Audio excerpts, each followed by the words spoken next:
पूछा यह है कि तीर्थंकर भगवंत के समो शरण का विघटन पहले होता है या मोक्ष है। भगवान मोक्ष से पूर्व समो शरण से बाहर निकल जाते हैं और योग निरोध की क्रिया में संलग्न हो जाते हैं।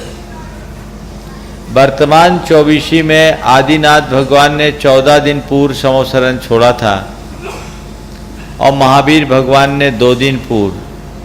शेष 22 तीर्थंकरों ने 1 माह पूर्व समो शरण छोड़ दिया था।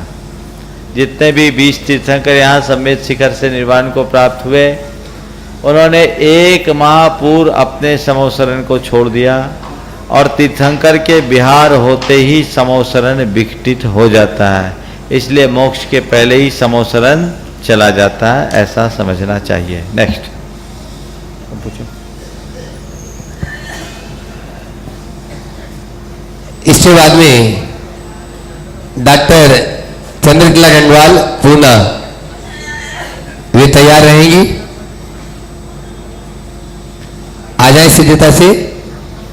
और पूछो ना जब तक।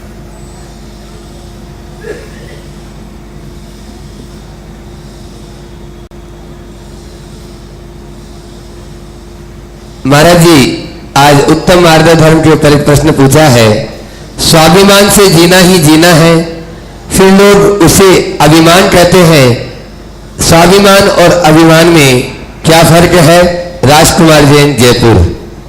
देखिए, स्वाभिमान में जीना अच्छी बात है, पर अभिमान को ही जो स्वाभिमान मान ले उसको हम क्या कहें? चलिए, आपने पूछा है तो मैं नटसेल में मान, अभिमान और स्वाभिमान में अंतर बताता हूं। एक और जोड़ लीजिए, मद। मद, मान, अभिमान, स्वाभिमान, 4 शब्द हैं। स्वाभिमान यानी अपनी गरिमा को बनाए रखना।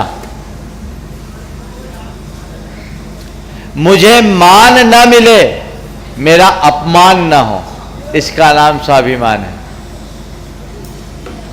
स्वाभिमान का मतलब, स्वाभिमानी मान नहीं चाहता, स्वाभिमानी मान नहीं चाहता, पर मेरा अपमान ना हो ऐसी जागरूकता जरूर बनाए रखता है।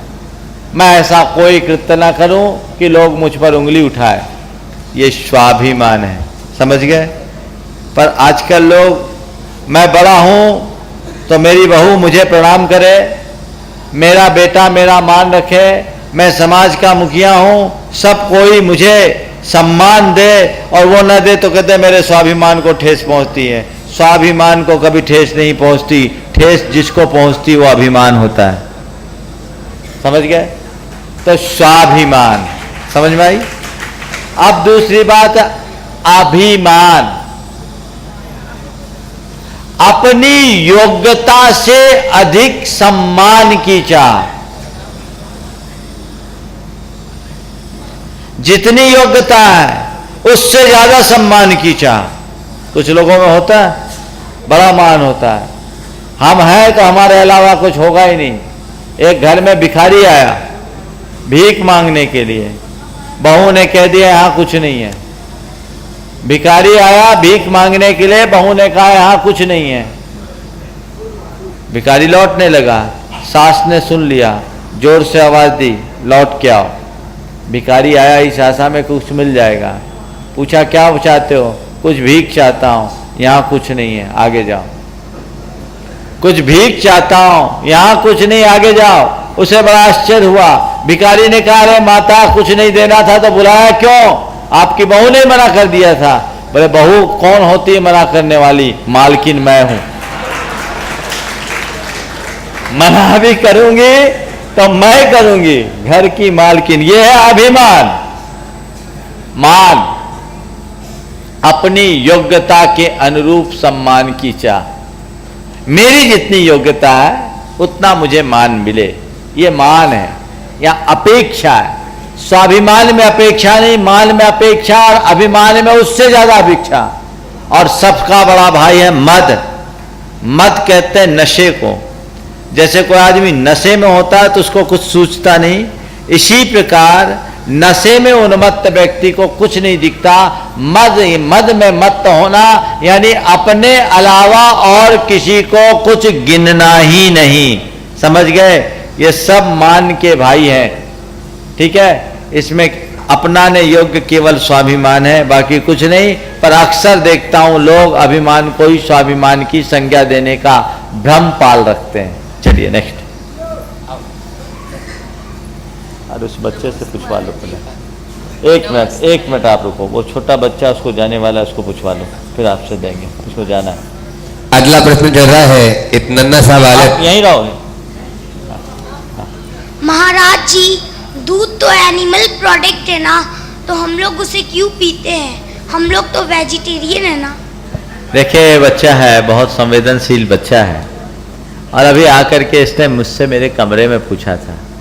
तो मैंने कहा बेटे तेरे प्रश्न का उत्तर मैं मंच पे दूंगा, तो मंच पे पूछना। आज हम लोग दूध लेते हैं, दूध को शाकाहार माना गया, लेकिन समाज में एक वर्ग है जिसको वीगन बोलते हैं। वो शाकाहार से भी उत्कृष्ट अवस्था में है, वो कोई भी एनिमल प्रोडक्ट नहीं लेते, वो उससे उत्तम माना जाता है। पर पहली बात तो मैं आपको ये स्पष्ट कहूं कि दूध पूर्णतः शाकाहारी है। सुनो ध्यान से, एनिमल प्रोडक्ट है, पर एनिमल प्रोडक्ट होने से वो नॉनवेज नहीं है। जैसे एक बच्चा जब जन्म लेता है तो मां का दूध उसको मिलता है, तो उस बच्चे को जन्म देने से मां के पेट में खुद दूध आता है। और एक प्रयोग हुआ कि एक मां को एक्स्ट्रा न्यूट्रिशन दिया जाए, अतिरिक्त पोषण दिया जाए, तो मां के दूध की मात्रा भी बढ़ सकती है। इसी प्रकार गाय को आप जब दुहाते हैं, गाय को आप चारा खिलाते हैं तो गाय दूध देती है। गाय के विषय में यह है कि जितना दूध उसके थन में आता है वो पूरा बच्चा पी जाए तो बच्चा बीमार हो जाए, और दूध न निकाला जाए तो गाय बीमार हो जाए। इसलिए गाय से दूध निकालना जरूरी है। और ये जस्ट वैसा ही जैसे किसी फैक्ट्री में आप रॉ मटेरियल डालते हैं और प्रोडक्ट आपका सामने आता है, आप उसको घास फूस खिलाते, चारा खिलाते, गाय दूध देती है, वो गोरस कहलाता है, पर वो रक्त नहीं है, वो मांस नहीं है, ये अपने आप में शाकाहार है। हाँ, दूध लेने वाले को दो बातों का ख्याल रखना चाहिए। पहला कि जो दूध है उस गाय के बछड़े के लिए एक थन खाली होना चाहिए। 4 थन में एक थन, चौथाई हिस्से का हक उस बछड़े का होता है, वो दूध आप लें। दूसरा, आजकल ऑक्सीटॉक्सिन की इंजेक्शन काफी धड़ल्ले से प्रयुक्त होने लगी है, वो जहर है, कैंसर का कारण है, और इन इंजेक्शन वाला दूध कभी मत लो, बहुत नुकसानदेह है। और वो एक्चुअल में वो जो इंजेक्शन है वो डिलीवरी के लिए, प्रसूति के कार्य के लिए प्रयुक्त हुआ है। उसको इजाद इसलिए किया गया ताकि हमारे नर्वस सिस्टम में एक प्रकार का फैलाव आ जाए और डिलीवरी इजीली हो जाए। लेकिन इसका प्रयोग दूध के लिए लेने लगे, उससे गाय को बहुत तकलीफ होती है और वो बीमारी का घर है, इसलिए इंजेक्शन वाला दूध नहीं लेना चाहिए। बाकी दूध लेने में कोई बुराई नहीं, इसलिए मैं आपसे कहता हूं कभी भी दूध लो, गाय का दूध पियो और बछड़े वाली गाय का दूध पियो, इंजेक्शन लगाने का सवाल ही नहीं होता। आपको शुद्ध दूध मिलेगा। तो दूध तीर्थंकरों ने भी लिया है, दूध पूरी तरह शाकाहार है, शुद्ध है, निर्जंतुक है। हाँ, कोई नहीं लेता तो और अच्छा है, लेकिन दूध लेना अच्छा नहीं है ऐसा कहना ठीक नहीं। वीगन आहार वाले जो हैं वो इससे आगे बढ़े।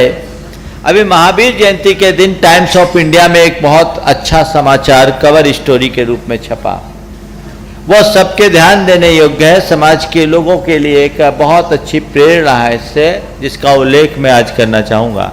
बेंगलोर में कोई पारेख बंधु ने एक शादी की, 5 स्टार होटल में शादी हुई और देश की चर्चित शादियों में से एक शादी हुई और टोटल वीगन फूड्स था। उन्होंने सोया मिल्क की मिठाई, सोया मिल्क की दही और सोया मिल्क की कढ़ी तक बनाई, सारी चीजें सोया की बनाई। और उसमें दिखा कि यदि व्यक्ति चाहे तो सब कुछ कर सकता है। आजकल लोग अपने विवाह शादी में कंदमूल नहीं हटा सकते, आलू प्याज नहीं हटा सकते। आजकल लोग अपने घर के शादी विवाहों में और कुछ रात्रि में भोजन देने की बाध्यता रखते हैं। ये आपकी कमजोरी है। आप चाहो तो सब हो सकता है। और वो 5 स्टार शादी थी और पूरे देश में चर्चित, ऐसी चर्चित शादी हुई जिसको टाइम्स ऑफ इंडिया ने अपनी कवर स्टोरी के रूप में दिया। आप समझ लीजिए। तो जैसा आप चाहें करें। वीगन अच्छा है लेकिन दूध भी जरूरी है। अब आप कह सकते हो कि क्यों लेते हैं, मुनि महाराज भी क्यों लेते हैं? क्योंकि शाकाहारियों के लिए जो एक वक्त भोजन करते नियम संयम से लेते हैं, उनके लिए पोषक तत्व के रूप में दूध जरूरी है। क्योंकि दूध कंप्लीट फूड है, उससे हमें सब प्रकार के तत्व मिलते हैं। नहीं तो न्यूट्रिशन हमारा पूरा नहीं होगा, शरीर वीक हो जाएगा, तो साधना कैसे करेंगे? समझ गए? इसलिए दूध पीने में कोई हानि नहीं है, दूध पी सकते हैं। कोई पूछे, कोई बोले कि तुम दूध लेते हो तो तुम सही वेज नहीं हो, ये ठीक बात नहीं है। ये शुद्ध चीज है। तीर्थंकरों ने भी पहला आहार दूध की खीर का ही लिया, आदिनाथ भगवान को छोड़कर। समझ गए? चलिए नेक्स्ट डॉक्टर साहब।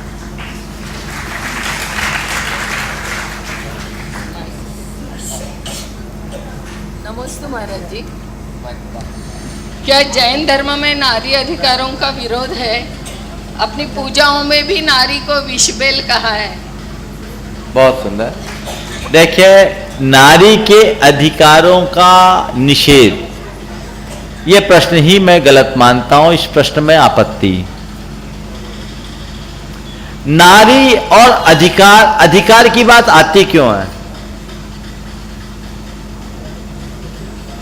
अधिकार की बात कभी आनी नहीं चाहिए। जैन धर्म में नारी को जितना सम्मान दिया उतना किसी इतर धर्म में नहीं दिया। ये लिखा है कि नारी गुणवती धत्ते सृष्टि रग्रिमम पदम। गुणवान नारी सृष्टि में अग्रिम पद को धारण करती है। हमारे तीर्थंकरों ने अपने समो शरण में नारियों को उच्च स्थान दिया, उन्हें दीक्षित की हारिका बनाया। भगवान ऋषभदेव ने राज्य अवस्था में, भगवान ऋषभदेव ने राज्य अवस्था में जो शिक्षा दी तो उसमें सबसे पहले ब्राह्मी और सुंदरी को दी, भरत बाहुबली को बाद में। आज अक्षर और अंक विद्या जो हमें प्राप्त हुई है वो ब्राह्मी और सुंदरी के प्रताप से हुई है। तो नारी का इससे बड़ा स्थान क्या होगा? नारी का जैन धर्म में स्थान है। जहां तक सवाल विषबेल नारी कहा है, वो नारी विषबेल नहीं है। नारी एक प्रतीक है, मनुष्य की वासना विषबेल है। यदि नारी विषबेल है तो उसमें उगने वाला फल विषफल होगा, तो पुरुष विषफल हो जाएगा। ऐसा कतई नहीं हो सकता। इसलिए नारी विषबेल नहीं, नारायण की जननी है। नारी ही नारायण को जन्म देती है। इसलिए नारी का स्थान जैन परंपरा में सदैव उच्च रहा है। महाराज स्त्रियों की मुक्ति के लिए तो निषेध किया। नारी की मुक्ति का निषेध इसलिए नहीं कि वो नारी है।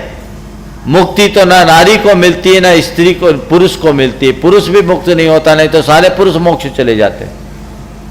मुक्ति ना पुरुष को है ना स्त्री को, मुक्ति है बीतराग को, निर्गंथ को। और बीतराग होने के लिए दिगंबर होना पड़ता है। स्त्री की पर्यायगत दुर्बलता ऐसी है कि वो निर्गंथ दिगंबर नहीं हो पाती, इसलिए मोक्ष में थोड़ी पिछड़ जाती है। पर नारी का स्थान पीछे कहीं नहीं है, वो पुरुष की प्रेरणा है। इसलिए नारी को जैन परंपरा में हमेशा आदर्श रूप में गिना गया। लेकिन अभी जो प्रश्न आया नारी के अधिकारों का, ये जो अधिकार है ना, मुझे इसमें बड़ी आपत्ति है। अधिकार का मतलब क्या? नारी अधिकार का मतलब यह है कि पुरुषों की बराबरी करना। जो काम पुरुष करे वो काम स्त्री करे। नारी अधिकार मंच के लोगों का यही कहना है। इसी को नारी की सुरक्षा और इसी में नारी की पूर्णता मानते हैं। यह भ्रम पूर्ण अवधारणा है। मेरी दृष्टि में नर और नारी दोनों प्रकृति की श्रेष्ठ रचनाएं हैं और दोनों का समान महत्व है, नर का भी और नारी का भी। अगर प्रकृति में नर नहीं हो तो प्रकृति का संतुलन बिगड़ेगा और नारी ना हो तो प्रकृति का संतुलन बिगड़ेगा। दोनों है तो सृष्टि का यह संचालन चल रहा है। लेकिन नर नर है, नारी नारी है, दोनों समान है। न नर नारी से कहीं कम है और न नारी नर से कहीं कम है। नर का काम नर कर सकता है, नारी का काम नारी, दोनों बराबरी है। इनमें आपस में कोई होड़ होना ही नहीं चाहिए। लेकिन पुरुष प्रधान समाज व्यवस्था के कारण नारियों के अंदर एक कुंठा हो गई और नारी के मन में एक दुर्भाव ये जम गया कि हम नारी है इसलिए कमजोर है, हमारी महत्ता तब है जब हम नर जैसे काम करें। इसका ही परिणाम है कि कोई झांसी की रानी बनती है तो उसके गीत गाए जाते हैं, कोई आशा गोपालन होती है या किरण बेदी होती है तो उसकी प्रशंसा की जाती है। पर आशा गोपालन, किरण बेदी या झांसी की रानी लाखों में एक होती है, लेकिन कोई एक अच्छी माँ होती है, एक अच्छी गृहिणी होती है, अच्छी एक बहन होती है, अच्छी एक पत्नी होती, उसकी प्रशंसा कभी नहीं की जाती जो घर घर में होती है। नारी का सबसे अच्छा रूप और उत्कृष्ट रूप क्या है? मां का। अपने घर के संचालन की जो आंतरिक व्यवस्था वो एक केवल नारी कर सकती है। तो नारियों को चाहिए कि नारियोचित कार्यों में आगे बढ़े, वो पुरुषों का काम करने की कोशिश न करें। आज नारी नर बनने की होड़ में लगी है, नतीजा ये निकल रहा है नर वो बन नहीं पा रही है और नारी वो रह नहीं पा रही है।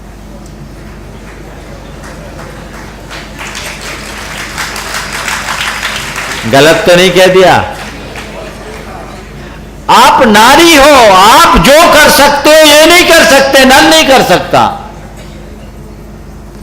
तो नर का काम नर करे, नारी का काम नारी करे। नारी नर बनने की होड़ में क्यों लग रही? जिस दिन देश की नारियां नर बन जाएगी उस दिन पूरे संसार में विप्लव खड़ा हो जाएगा, क्योंकि नारी के नर बनते ही उसकी ममता खत्म हो जाएगी, उसकी करुणा खत्म हो जाएगी, उसके अंदर की क्षमा खत्म हो जाएगी, उसकी सहिष्णुता खत्म हो जाएगी। और जिस समाज से ममता, क्षमा, सहिष्णुता और करुणा जैसे गुण नष्ट हो जाएंगे, उसके बाद जो समाज बचेगा वो बर्बर और क्रूर समाज होगा। क्या आप चाहते हैं ऐसा? ये कब होगा? ये कब बचेगा? जब नारी की सुरक्षा होगी तब नहीं, जब नारीत्व की सुरक्षा होगी तब। आज नारी सुरक्षा की बात की जाती है पर नारीत्व उतना ही असुरक्षित हो रहा है। अपने आप को आधुनिक कहने वाले तथाकथित लोग जो एक तरफ नारियों के उत्थान के लिए पैरवी करते हैं, अपना पक्ष रखते हैं, दूसरी तरफ आज नारी को विज्ञापन का सामान बनाया जा रहा है। कहां है नारी का आदर्श? कहां है आदर्श? क्या अपने अंग का प्रदर्शन करने में ही नारी की पूर्णता है? पनामा ब्लेड के विज्ञापन में एक स्त्री आती है, ये क्या है? यही है नारी का सम्मान। मैं कहता हूं तथाकथित नारी अधिकारवादियों ने नारियों का जितना पतन किया है उतना तो हमारे परंपरा और रूढ़िवादी लोगों ने भी नहीं किया है। हमें इस पर बहुत गंभीरता से विचार करना चाहिए। बोलूं तो पूरा आज का सत्र इसी में निकल जाएगा, लेकिन ये बात है नारी का उत्थान कब होगा? नारी के 5 रूप हैं: कन्या, पत्नी, मां, भार्या और कुटुंबनी। कन्या, पत्नी, मां, भार्या और कुटुंबनी नारी की सफलता तभी है जब वो अपने 5 रूपों में खरे उतरे। सबसे पहला रूप है कन्या का। कन्या को कहते हैं उभय कुल विवर्धनी कन्या। आज बाकी प्रश्न रहने दो। क्योंकि औरतों को एक ही दिन में निपटा देना ठीक है, नहीं झमेला हो जाए।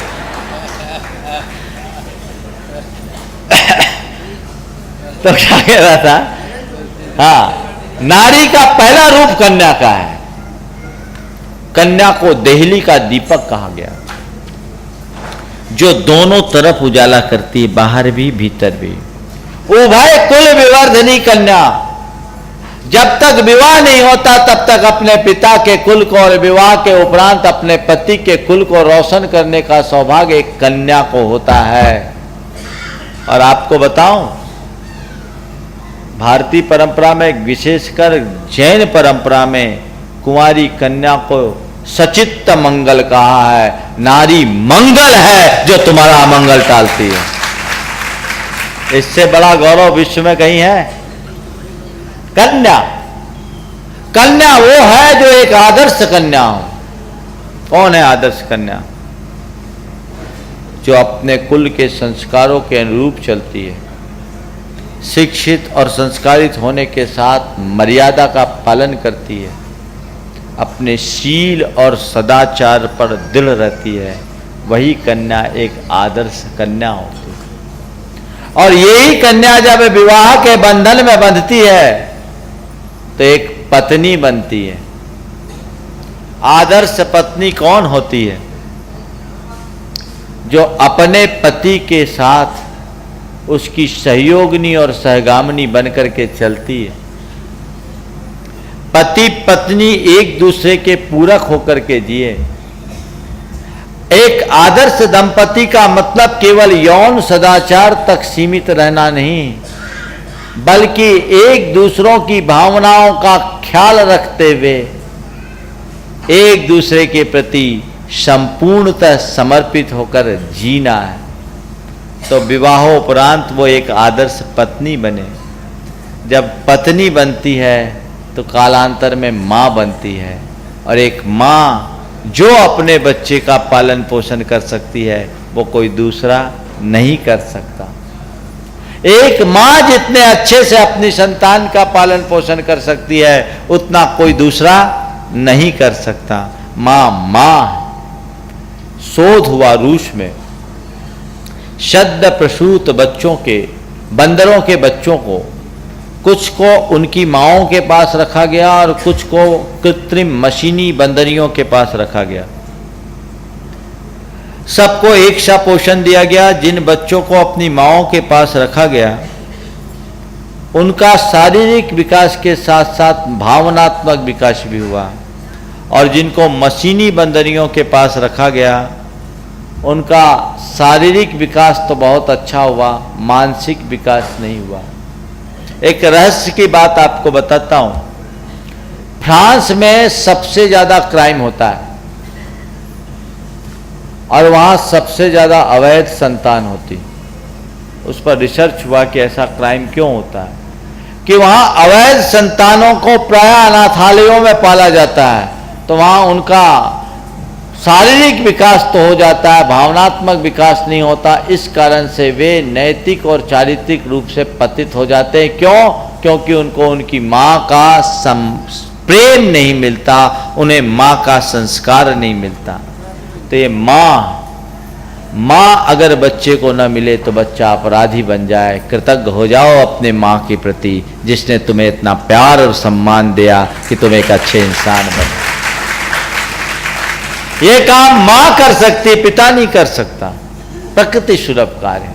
तो वो एक अच्छी माँ बने, एक अच्छी पत्नी बने, भार्या बनती, पूरे परिवार के भरण पोषण की जिम्मेदारी उसके ऊपर होती है तो भार्या कहलाती।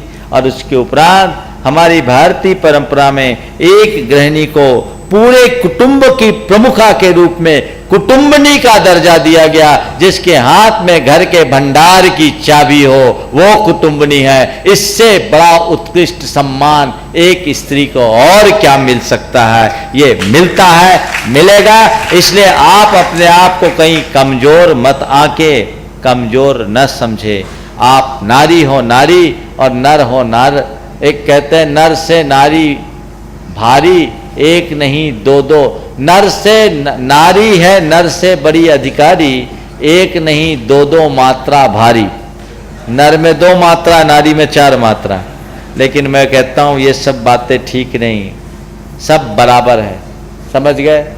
एक कवित्व गिरधर का याद आ गया, सुना दूं?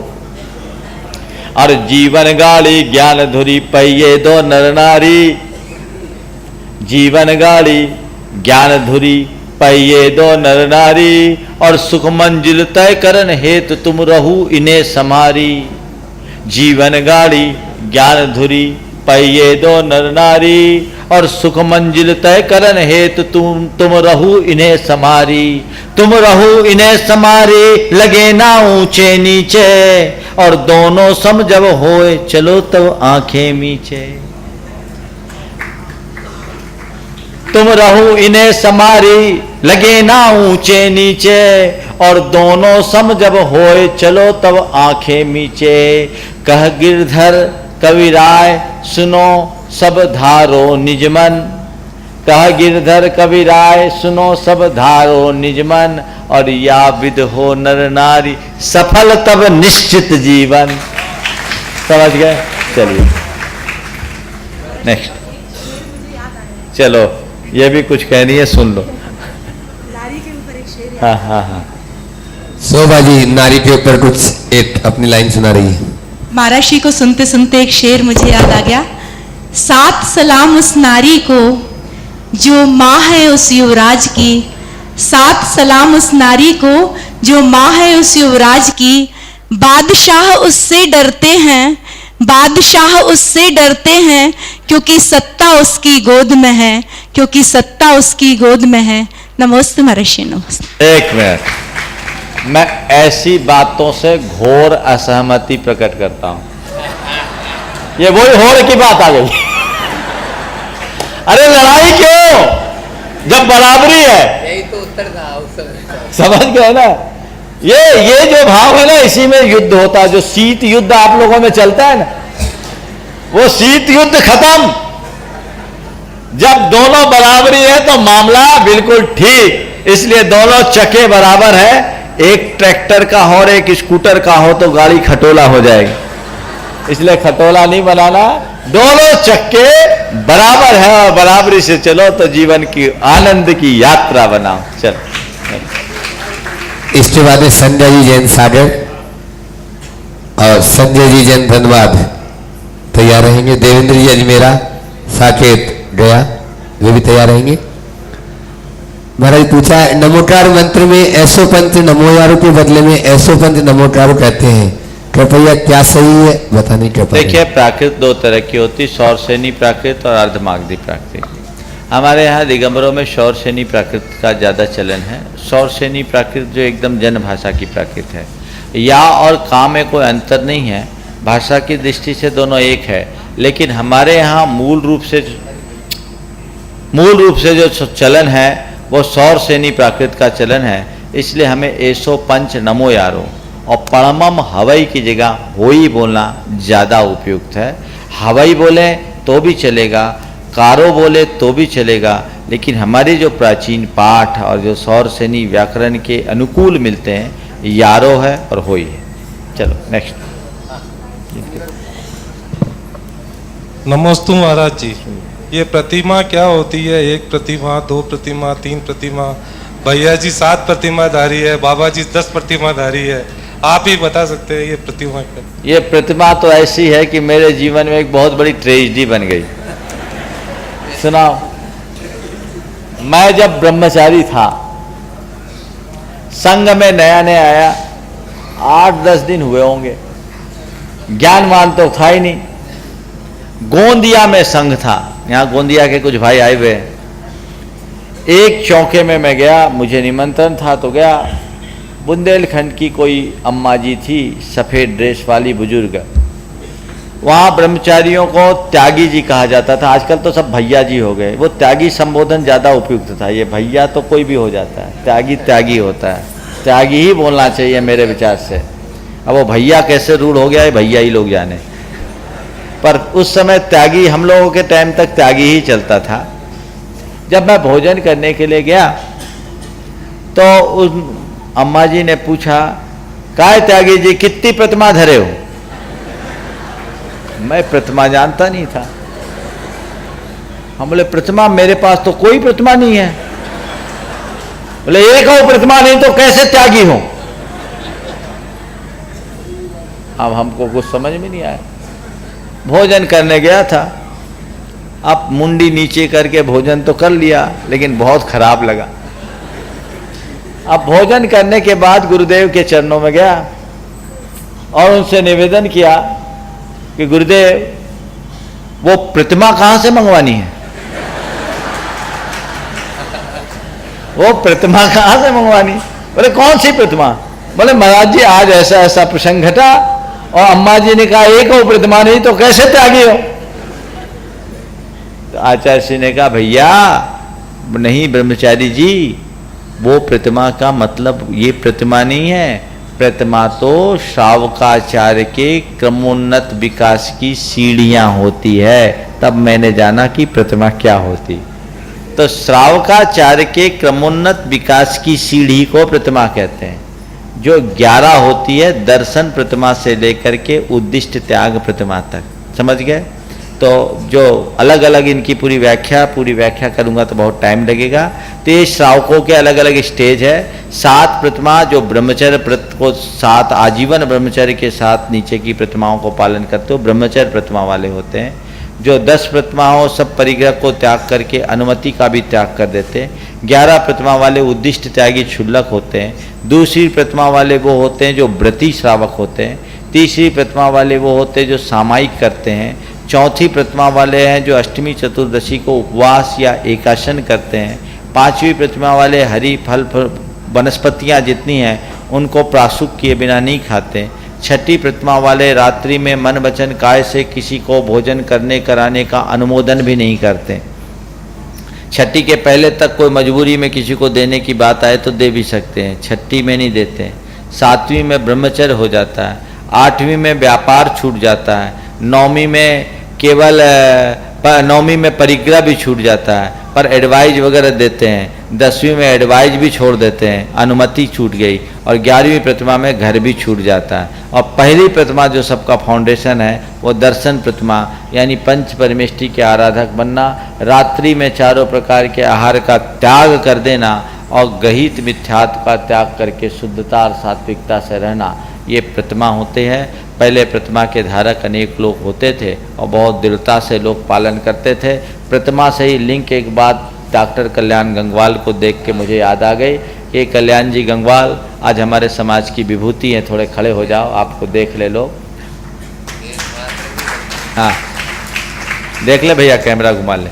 तो ये इनका एक प्रसंग आया, वो बहुत प्रेरक। इनकी माँ प्रतिमाधारी थी जब ये माँ के पेट में थे, और शांति सागर जी महाराज की संघ की सेवा में बहुत लगी रहती थी, बराबर चौका लगाती थी।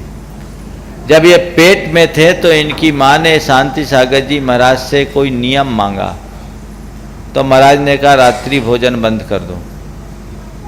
तो इनकी माँ कैसी श्रद्धालु धार्मिक थी, वो समझी कि मेरी प्रतिमा है, महाराज को पता, मैं तो कुछ लेती नहीं, यानी महाराज ने मुझे जो कहा है वो मेरे लिए नहीं कहा, मेरे होने वाले के लिए कहा है। और कहते हैं कि इनकी माँ ने इनको रात में कभी दूध भी नहीं पिलाया। और बड़े होने के बाद एक रोज उनकी माँ ने इनसे क्षमा भी मांगा। तो जिसकी माँ ऐसे उत्तम संस्कार देगी, उनका पूत सपूत नहीं होगा तो क्या होगा। ये प्रेरणा सीखो समझो, एक उदाहरण है। ये बात इन्होंने खुद मुझे बताई थी, आज प्रसंग आ गया तो मैं इनके बारे में इसलिए बताना चाहता हूं कि हमें ऐसे लोगों से प्रेरणा लेकर के आगे बढ़ना चाहिए। नेक्स्ट।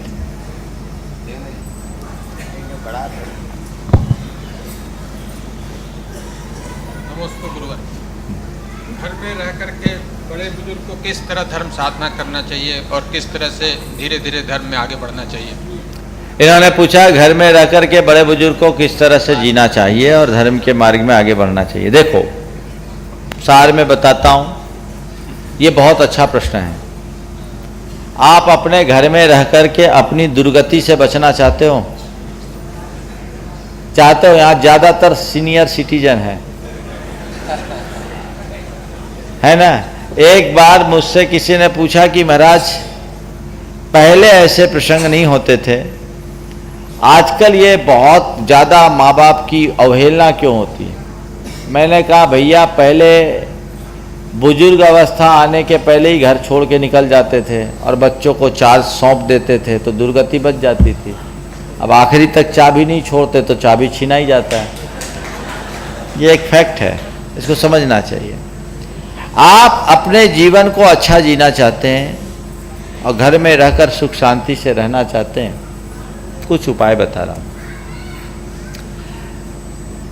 एक आदमी नौकरी करता है तो 60 साल की उम्र में रिटायर हो जाता है।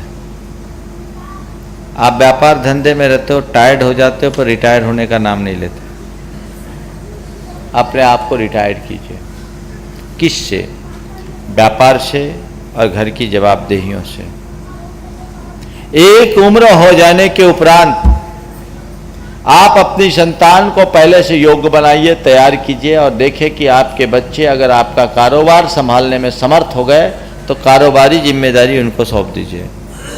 आपकी बहू यदि घर का सारा काम व्यवस्थित कर रही है तो धीरे धीरे घर की जिम्मेदारी उनको दे दीजिए और आप घर के मालिक नहीं मेहमान बनकर रहना शुरू कर दीजिए।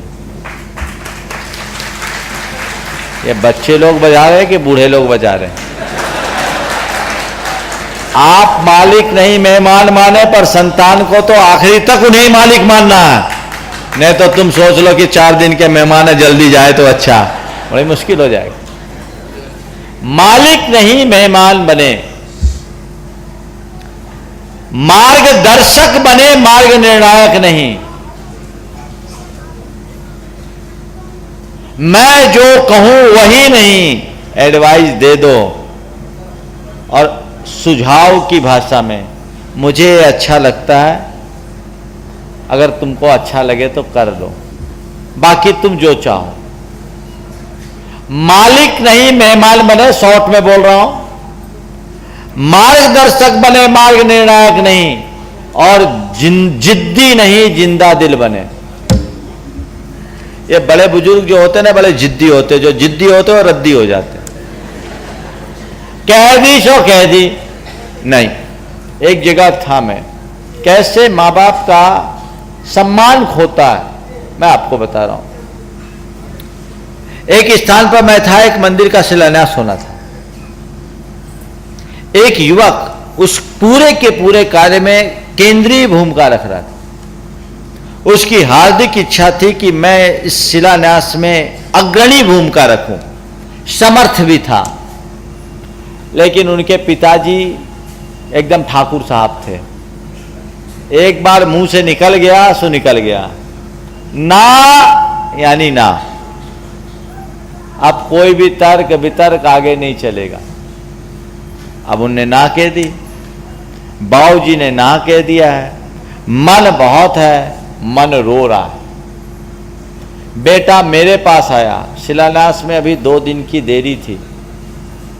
महाराज बाबूजी को कैसे भी आप समझाओ, उनने ना कह दिया है और उनके आगे हम कुछ कर नहीं सकते, लेकिन मेरी हार्दिक इच्छा है और महाराज जी अगर मैं ये काम नहीं करूंगा तो मेरे मन में एक टीस बनेगी, क्या करूं? और बाबूजी की आदत ऐसी बनी हुई है, मैं परेशान हूं। मैंने कहा ठीक, अभी 2 दिन बाकी है। 1 दिन के प्रवचन का ही विषय ये बना लिया और प्रवचन में मैंने कुछ बातों को प्रतीकात्मक तरीके से रखा और मेरा तीर निशाने पे लग गया। वो प्रवचन के बाद पीछे पीछे मेरे कमरे में आ गए। उन्होंने कहा महाराज आपका प्रवचन सुनकर के मुझे ऐसा लगा कि मुझे अपने बच्चों की बात का ध्यान रखना चाहिए। हमें बहुत देर से लगा, पहले लगना चाहिए, ध्यान तो रखना चाहिए। मैंने उससे पूछा बच्चे तुम्हारा ख्याल रखते हैं? बहुत ख्याल रखते हैं। तो हमने कहा जब बच्चे तुम्हारे ख्याल रखते तो तुम्हें भी तो बच्चों का ख्याल रखना चाहिए।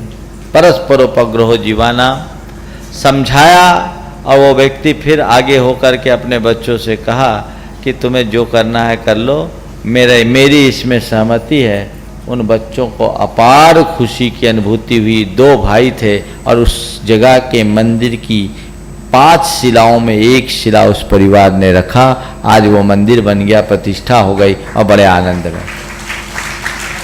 अगर जिद किए होते तो कब तक चलता? एक बार 2 बार जिद, फिर जिद चलती नहीं। तो क्या बोल रहा हूं, मालिक नहीं मेहमान बने, मार्गदर्शक बने, मार्ग निर्णायक नहीं, जिद्दी नहीं, जिंदा दिल बने, और ज्यादा नुक्ताचीनी ना करें। बार बार छोटी छोटी बातों में टोका टाकी ना करें। कुछ लोग टोका टाकी करते हैं। एक सज्जन ने कहा, महाराज जी अगर अपने बच्चों को हम लोग नहीं टोकेंगे तो फिर बच्चे सुधरेंगे कैसे? तो हमने कहा टोकोगे तो और नहीं सुधरेंगे। महाराज थोड़ा बहुत तो कहना पड़ता। मतलब ठीक है, थोड़ा बहुत कहो, बहुत तो मत कहो। 1 गिलास दूध में कितना चीनी डालते हो? हाँ, 1 चम्मच रोज। 1 गिलास दूध में 1 चम्मच चीनी डालते हो, क्यों? कि दूध मीठा हो जाए, इसीलिए ना। तो 10 चम्मच चीनी डालोगे तो क्या होगा? क्या होगा? हाँ, काम ही खत्म। 1 चम्मच चीनी डालने से दूध मीठा होता। अगर चीनी डालने से दूध मीठा होता तो 10 चम्मच डाल दो। ऐसा डालते हो क्या? नहीं महाराज, क्या समझते, आपने तो हमको नासमझ समझ रखा है। ऐसी गलती हम लोग कभी नहीं करते। तो आपसे मैं केवल इतना ही कहता हूं, जरूरत पड़ने पर कोई जरूरत हो उतना ही कहो, ज्यादा टीका टिप्पणी मत करो। 1 गिलास में 1 चम्मच से ज्यादा चीनी नहीं होनी चाहिए। आप बच के रहोगे, घर में सुखी रहोगे। अभी एक ही पार्ट की बात है, दूसरी पार्ट की बात आगे करूंगा। और ज्यादा टोका टाकी मत करो। जरूरत से ज्यादा हिदायतें मत दो, जरूरत से ज्यादा टोका टाकी मत करो। आपको बताऊं, आप चाहते हो कि मेरी घर में मान्यता बनी रहे तो कम बोलो। बता दे रहा हूं आपको, कम बोलोगे तो आपको मान मिलेगा, और ज्यादा बोलोगे कि ये तो बकबक करते ही रहते हैं। समझ गए? आपको एक बात बताता हूं, आपके हाथ में घड़ी है ना? आपकी घड़ी हर सेकेंड में टिक टिक टिक टिक टिक टिक टिक टिक कर रही है, कर रही है। आपको कभी, आपका ध्यान कभी जाता है उस पर? हर सेकेंड में घड़ी टिक टिकाती है और आपका ध्यान उस तरफ नहीं जाता, कभी नहीं जाता। और आपके घर में अगर अलार्म वाली घड़ी हो, पेंडुलम वाली, 1 घंटे में टन से आवाज आती तो कैसा होता है? क्या होता है? सबका ध्यान उधर चला जाता है। तो मैं आपसे इतना ही कहता हूं, बार बार टोका टाकी करके टिक टिकाइए मत। 10 गलती होने पर एक बार सीधी टंकार कीजिए तो आपका असर पड़ेगा। टिक टिकाने वाले को तो लोग कोई मान नहीं देंगे। आप ऐसे चलेंगे तो घर परिवार में आपकी मान्यता बनेगी, आप आर्त रौद्र ध्यान से मुक्त होंगे। ये एक व्यवहारिक बात है। अब आध्यात्मिक साधना की बात है, 5 मिनट में वो भी कर लूं ताकि ये चैप्टर पूरा हो जाए, कल किसी दूसरे विषय के लिए बात आए। अपने आप को निर्वृत्त कीजिए, साधना में लगिए, बार बार खाने पीने की आदत पर नियंत्रण रखिए, रात्रि में 4 प्रकार के आहार का त्याग कीजिए।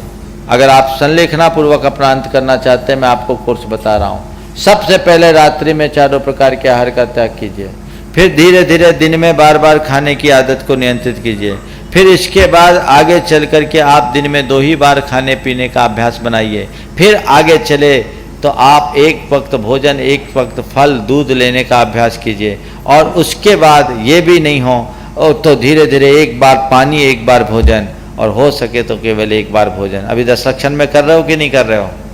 ज़्यादा एग्जर्शन है, फिर भी ज़्यादा अच्छे दिख रहे हो। दिख रहे हो कि नहीं दिख रहे हो? बोलो। आपका वही तो शरीर है, पर महाराज ये 14 तक तो ठीक है, उसके बाद तो फिर अभ्यास कीजिए, स्वाध्याय करिए, भगवान की पूजा कीजिए, गुरुओं के सानिध्य में रहना शुरू कीजिए। घर में रहते हुए भी न रहने जैसा बनिए। अपनी संतान को जितना आवश्यक हो उतना सौंप दीजिए, सब मत सौंपना, कलयुग है। बचा के रखना जितना जरूरत है। हमें कभी किसी के आगे मोहताज ना होना पड़े, उनको सौंप दीजिए। वो अपना दायित्व हमने पूरा कर दिया, उनको शिकायत का अवसर मत दीजिए। आप अपना अधिकतम समय साधु संतों के चरणों में, तीर्थ क्षेत्रों में दीजिए। आनंद से रहिए। एक सज्जन थे, बहुत परेशान थे कि महाराज मैं घर छोड़ना चाहता हूँ, छूट नहीं पाता, क्या करूँ, कैसे आगे बढ़ूँ, स्वाध्यायी थे। हम बोले आ जाओ मेरे पास। उनके 3 बेटे, एक आपके मुंबई में, एक गुड़गांव में, एक अमेरिका में। हम बोले तुम्हारे पास कौन है? बोले कोई नहीं। बोले क्या कर रहे हो? बोले घर है, संभाल रहा हूँ। बोले चौकीदार बने रहो, वहां तुम्हें कुछ होगा तो तुम्हारे लिए सहारा देने वाला कौन है? बोले एक नौकर है। हम बोले मरोगे तो वसीयत किसको दोगे, अपने बच्चों को कि नौकर को? तुम्हारे मरने के बाद अंतिम संस्कार करने में आने में भी बच्चों को 2 दिन 1 दिन लग जाएंगे। हम बोले हमारे पास आ जाओ, अगर एक रात में कभी भी कुछ हुई तो पूरी समाज सामने खड़ी होगी, पूरी समाज संभालेगी तुमको। कहां दुर्गति कराते हो? अपने आप को संभालिए। इधर अपना नाता जोड़िए, स्वाध्याय से जुड़िए, आध्यात्मिक साधना में लीन होइए और धीरे धीरे व्रत उपवास का अभ्यास बनाइए। 8 दिन या 15 दिन में एक उपवास का अभ्यास बनाइए। प्रारंभ में आपको तकलीफ होगी, बाद में नहीं। उपवास से कमजोरी नहीं आती, शरीर का विकार जाता है। यहाँ बहुत सारे लोग हैं जो हर साल 10 उपवास करते हैं। वो कहते हैं महाराज 10 उपवास करने के बाद साल में तो बुखार ही नहीं आता, कुछ नहीं होता, सभी शरीर बिल्कुल शुद्ध हो जाता है। क्यों है ना? देखो ये लोग बैठे हैं, कुछ नहीं है। उपवास का अभ्यास कीजिए, शरीर का विकारी तत्व खत्म होगा और आपको उससे आनंद की अनुभूति होगी। ऐसा प्रयास अगर करते रहें तो सारे काम सुचारू होते हैं। ये आपके धर्म ध्यान का माध्यम है। व्यापार धंधे में ज़्यादा मत उलझिए। बचपन ज्ञानार्जन के लिए, जवानी धनार्जन के लिए और बुढ़ापा पुण्यार्जन के लिए।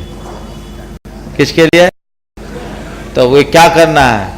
पुण्यार्जन करना। अधिक से अधिक काम करो। काहे लगते हो? मेरे हिसाब से चलोगे तो जिंदगी बड़ी आनंदमय होगी।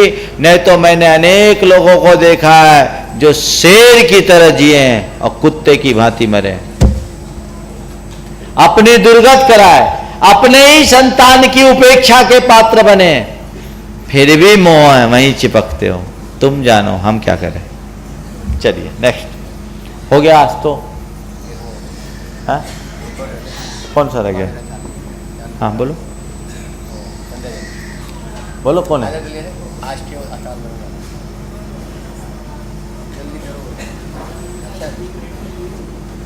नमोस्तु महाराज श्री। 8 कर्मों में 7 कर्म निरंतर बनते रहते हैं और आयु कर्म हमेशा त्रिभाग में बनता है, फिर अकाल मरण कैसे हो जाता है? देखिए आयु कर्म बंधना अलग है, अकाल मरण अलग है। अकाल मरण उनका होता है जिनने आयु नहीं बांधी। आयु बंधने के बाद अकाल मरण नहीं होता। अकाल मरण के विषय में 2 दिन पहले भी मैंने शायद बोला था। अभी पर्यूषण में आए हैं कि नहीं? हाँ, आज सुबह बोले, 3-4 दिन पहले हाँ मैंने बोला है। फिर भी इसको फिर कभी विस्तार से ले लेंगे। आज अधिक विस्तार की इच्छा नहीं है। आज पूरा प्रवचन ही तो हो गया, ठीक है ना? आज इतना ही रखो, आगे की कार्यवाही करो, बाकी ठीक है। सबको बुला लो। बोले परम पूज्य मुनि श्री 108 परमानंद जी महाराज की। देखिए आप लोग इतनी दूर से आए और ये पूरा का पूरा शिविर चल रहा है। इस शिविर में बहुत अच्छी व्यवस्था आप लोगों के लिए बनाई जा रही है। हम लोगों की एक कमी, ये कमी हर क्षेत्र में है।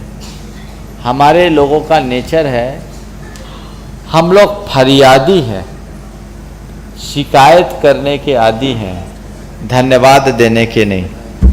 समझ गए? ये कृपणता है। जीवन में कभी भी कहीं भी जाओ, थैंक्स गिविंग सीखो। सबको अपने ओर से धन्यवाद देने की बात होनी चाहिए। आप तो शिविर का मजा ले रहे हो और हमारे बहुत सारे कार्यकर्ता हैं जो 10 लक्षण में भी पूजा नहीं कर पा रहे हैं। मैं चाहता हूं आज उन सारे कार्यकर्ताओं को यहाँ इंट्रोड्यूस करना चाहिए ताकि वो आपसे परिचित भी हो और कभी आपको जरूरत पड़े तो आप उन तक मिल सके। इन कार्यकर्ताओं को यही प्रेरणा और प्रोत्साहन मिलता है तो वो आगे अपने आ पाते हैं। सब घर परिवार छोड़ कर, ये तो शिखर जी है, किसी गांव शहर में हो तो वहाँ तो फिर भी कार्यकर्ता मिल जाते हैं, लेकिन मैं पिछले 9-10, ये 9वां चातुर्मास है मेरा, 2005 से 10वां, और 10 सालों से इस क्षेत्र में हमारा बिहार हो रहा है और मैं देख रहा हूँ कि सारे कार्यकर्ता बड़ी कर्मठता से काम में जुटे हुए हैं। तो मैं आज इसलिए नहीं बुला रहा हूँ कि वो लोग अपने कर्तव्य को पूर्ण मान लें, मैं इसलिए बुला रहा हूँ कि कल से डबल उत्साह के साथ जुट जाए, इसलिए एक बार उन सबको बुला लिया जाए। हाँ, बुला